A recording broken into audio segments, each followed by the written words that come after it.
Hi guys, நான் தான் உங்கள் கௌதம். சாரி, இது சும்மா இருந்தது அப்படியே வந்துருச்சு. ஓகே, நேற்று வந்து நம்ம என்ன பார்த்தோம் அப்படின்னு பார்த்தீங்கன்னா, சர்க்கிள் பற்றி பார்த்தோம். அதில் எப்படி எத்தனை டைப்ஸ் ஆஃப் சர்க்கிள் வரையலாம் அண்ட் எப்படி வரையலாம் அப்படிங்கிறத வந்து நம்ம வந்து நேற்று பார்த்தோம். இன்னைக்கு நம்ம என்ன பார்க்க போகிறோம் அப்படின்னு பார்த்தீங்கன்னா, ஆர்க் எப்படி வரைகிறது அப்படின்ட்டு பார்க்க போகிறோம். அண்ட் சாரி, நான் டைரெக்டாக வந்து பார்ட் இதுக்குள்ளே போயிட்டேன். உங்களுக்கு எல்லாம் ஸ்டார்டிங் ப்ரொசீஜர் தெரியும்னு நினைக்கிறேன்.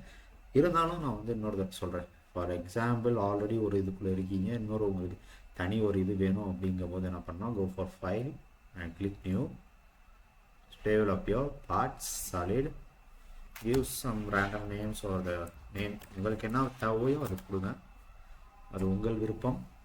அண்ட் யூஸ் டிஃபால்ட் டெம்ப்ளேட்டஸ் தூக்கிடுங்க, give okay and go for MMNS part solid ABS, okay, and tada, so ஓகேவா, அப்படி தான் உள்ளே போகணும். அண்ட் நான் சொன்ன மாதிரி இப்போ வந்து நம்ம என்ன பார்த்தோம்னா ஆர்க் பார்க்க போகிறோம். அதுக்கு முன்னாடி என்ன பண்ணணும் அப்படின்னா, எது பண்ணுறதா இருந்தாலும் டயக்ராம் வரையணும் அப்படின்னா ஃபஸ்ட்டு டேட்டா பிளேன் சூஸ் பண்ணுங்கள், எங்கள் இதில் வரைய போகிறீங்கன்ட்டு. And go for sketch. ஓகேவா, ஸ்கெட்ச் டேரெக்டாக போய் ஸ்கெட்ச் போனதுக்கப்புறம் now we are going to see arc. Okay, ஆர்க்லேயும் வந்து பார்த்தீங்கன்னா கிட்டத்தட்ட 5 டைப்ஸ் இருக்குங்க மொத்தம். சரியா, என்னென்ன ஆர்க் அப்படிங்கிறது வந்து ஒன் பை ஒன்னாக வந்து நம்ம பார்க்க போகிறோம். ஃபர்ஸ்ட் வந்து பார்த்தீங்கன்னா 3 பாயிண்ட் ஆர் டேஞ்சன்ட் எண்ட் அப்படின்னு சொல்ல போகிறோம். ஓகேவா, 3 பாயிண்ட் அப்படின்னா என்னன்னு பார்த்தீங்கன்னா, அதே நேம்லேயே இருக்குங்க, 3 பாயிண்ட்டுங்க. 3 பாயிண்ட்டை சூஸ் பண்ண போகிறோம். ஃபஸ்ட்டு வந்து 2 எண்டு, ஆர்க்கோட 2 எண்டில் ஒரு பாயிண்ட்டு, அதுக்கப்புறம் வரைய போகிற ஆர்க்கில் எங்கே இது வச்சு நம்ம ஒரு பாயிண்ட் சூஸ் பண்ணுறோம். அதான் 3 பாயிண்ட்டாக இருக்குது. அவ்வளோதான், சிம்பிளஸ் தட். ஃபஸ்ட்டு ஒரு பாயிண்ட்டு, அடுத்து இப்படி ஒரு பாயிண்ட்டு, அண்ட் ஹியர் கோஸ். எங்கே பாயிண்ட் வேணுமோ நீங்கள் பாயிண்ட் நகர்த்த பார்த்தீங்கன்னா உங்களுக்கு வந்து ஆர்க்கோட வந்து இது உங்களுக்கு மாறும், கர்வேச்சர் வந்து மாறிட்டே இருக்கும். ஓகேவா, இது வந்து எக்ஸாக்ட் ரேடியஸில் இருக்குது. இப்போ ஆர்க்கோட ஹையஸ்ட் பாயிண்ட் ரேடியஸும் இந்த ரேடியஸும் வேறு. ஓகேவா, சரிங்களா, கர்வேச்சரோட இது வந்து மாறுது, சென்டர் இங்கே வந்துடுது, அண்ட் இட் கோஸ். ஓகே, நீங்கள் இதை எப்படி வேணால் வரையலாம், அது உங்கள் விருப்பம். இதான் வந்து நார்மல் 3 பாயிண்ட் ஆர்க்குன்ட்டு, அதாவது 2 எண்டு சூஸ் பண்ணிட்டோம். என்னடா முடியாது காணாமட்டேன், 2 எண்டு சூஸ் பண்ணுறோம் அண்ட் ஆர்க்கில் ஏதோ ஒரு பாயிண்ட் சூஸ் பண்ணுறோம், அவ்வளோதான். இதை தான் வந்து என்னென்னு சொல்லுவோம் அப்படின்னு பார்த்தீங்கன்னா 3 பாயிண்ட் ஆர்க் அப்படின்னு சொல்லுவோம். அடுத்து வந்து நம்மளுக்கு லைனில் என்ன இருக்குதுன்னு பார்த்தீங்கன்னா, வரிசை கட்டி நிற்கிறதுல சென்டர் அண்ட் எண்ட்ஸு. இது வந்து நம்ம வந்து சர்க்கிளில் பார்த்துருப்போம். ஓகேவா, சென்ட்ரல் சர்க்கிள் எப்படி வரைகிறது அப்படின்ட்டு, அதே மாதிரி தான் centre and end circle.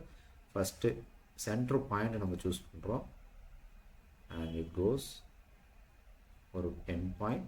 And இதில் வந்து நீங்கள் எப்படி வரையலாம், இல்லை எப்படி வரையலாம், கிளாக் வைஸ், இது clockwise and clockwise, it depends on your drawing. நான் வந்து ஜஸ்ட் எவ்வளோ வேணுமோ அவ்வளோ நீங்கள் போகலாம். பட் இதில் ஒரு கண்டிஷன் இருக்குது. என்னன்னு பார்த்தீங்கன்னா, ஆர்க்கை பொறுத்த வரைக்கும் இந்த 2 பாயிண்ட்ஸ் நெவர் மீட். ஓகேவா, க்ளோஸாக போகிற மாதிரி இருக்கும். பட் என்ன அப்படின்னு பார்த்தீங்கன்னா, திரும்பி வந்து ரொட்டேஷன், நெக்ஸ்ட் ரொட்டேஷனுக்கு ஆரம்பிச்சிடும். வேணால் பாருங்கள், ஃபுல்லாக ஜூம் பண்ணி பார்க்கலாம்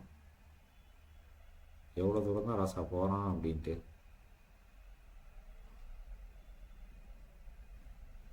போயிட்டே இருக்கும் போல இருக்குது, இன்ஃபினிட்டி லூப் மாதிரி இருக்குது. ஸோ ஜென்ரலாக தாங்க ஆர்க் வந்து எப்பயுமே என்ன அப்படின்னு வந்து பார்த்தீங்கன்னா, உங்களுக்கு வந்து இது ஆகாது, ரெண்டு வந்து பாயிண்ட் எண்ட் பாயிண்ட்ஸ் வந்து இன்டர்செக்ட் ஆகாது. அப்படி இன்டர்செக்ட் ஆச்சுன்னா சர்க்கிள் ஆகிடுதுல. ஸோ அதனால் இது அப்படியே தான் நிற்கும். ஓகேவா, இதை தான் வந்து என்னென்னு சொல்லுவாங்க அப்படின்னு பார்த்தீங்கன்னா, என்ன சொல்லுவாங்க, ஆடரு சென்டர் அண்ட் எண்ட்ஸ்ன்னு சொல்லுவாங்க. சாரி, மறந்துட்டேன், சென்டர் அண்ட் எண்ட் சொல்லுவாங்க.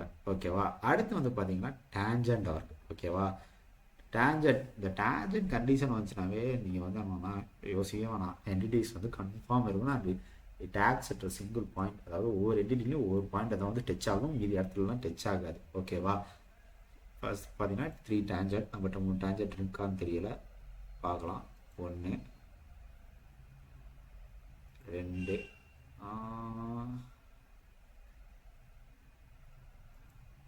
ஓகே, 3 என்டிட்டியாக வந்து அது செலக்ட் ஆகலை. சென்டர்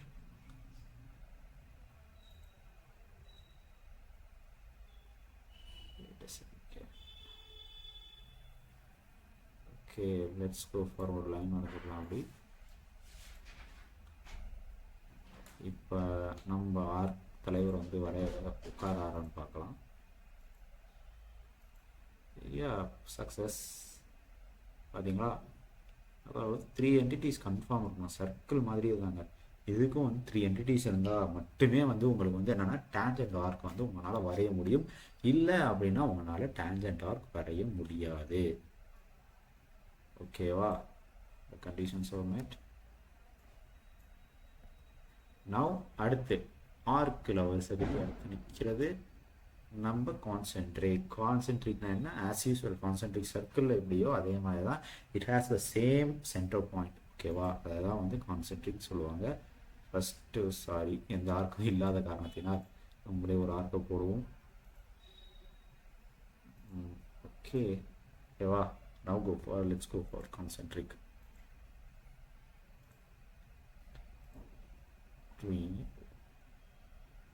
ஓகேவா?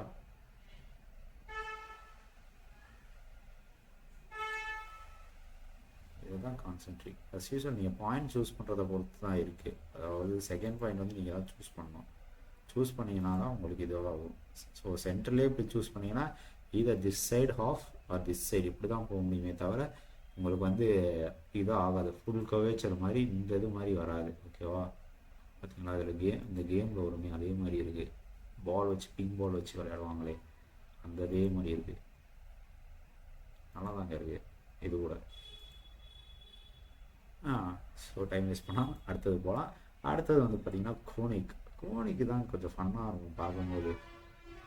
இருங்க, இதை டெலிட் பண்ணலாம். உங்களுக்கு இது வேணும்.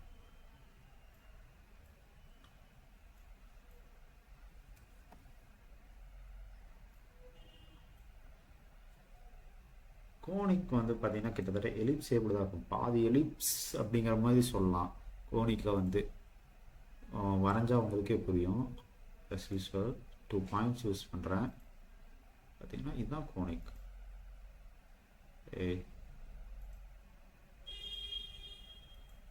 இதுதான் கோனிக்னு சொல்லுவாங்க. பார்த்தீங்களா, கிட்டத்தட்ட அந்த ஃப்ளைட்டோட விங் மாதிரி இருக்குது. பார்த்தீங்களா, இதுதான் கோனிக். ஆர்க்கும் கோனிக்கும் என்ன வித்தியாசம்னு பார்த்தீங்கன்னா, ஆர்க் வந்து அந்த radius and forms like a circle. ஆனால் வந்து இது கோனிக் வந்து அப்படி இருக்கணும்னு அவசியம் இல்லை. ஃபார்ம்ஸ் லைக் எ த்ரெட் மாதிரின்னு வச்சுக்கோங்களேன். ஆனால் இதுவும் ஆர்க்கு தான், but it doesn't have a different shape. இப்போ தான் சர்க்கிள் ஷேப்பில் தான் இருக்கணும் அப்படிங்கிற அவசியம் இல்லை. It might be any thing. ஓகேவா? டிஃப்ரெண்ட்டாக கூட இருக்கலாம். அதான் வந்து கோனிக். ஓகேவா? இன்னைக்கு அவ்வளோதாங்க கிளாஸஸ். ஸோ ஆர்க்கில் வந்து என்னென்ன எப்படின்றத பார்த்தோம். நெக்ஸ்ட் கிளாஸில் வந்து நம்ம வந்து எலிப்ஸ் எப்படி வரைகிறது அப்படிங்கிறத, எலிப்ஸ் அண்ட் ஸ்ப்ளைனும் சேர்த்து பார்த்துடலாம். ரெண்டு எப்படி வரைகிறது அப்படிங்கிறத. ஓகேவா? see you at next class. don't forget to subscribe and like my video. and மறக்காமல் ஏதாச்சும் டவுட் இருந்தால் கமெண்ட் செக்ஷனில் கீழே கமெண்ட் பண்ணுங்கள். I am obligated to answer. Okay guys, bye.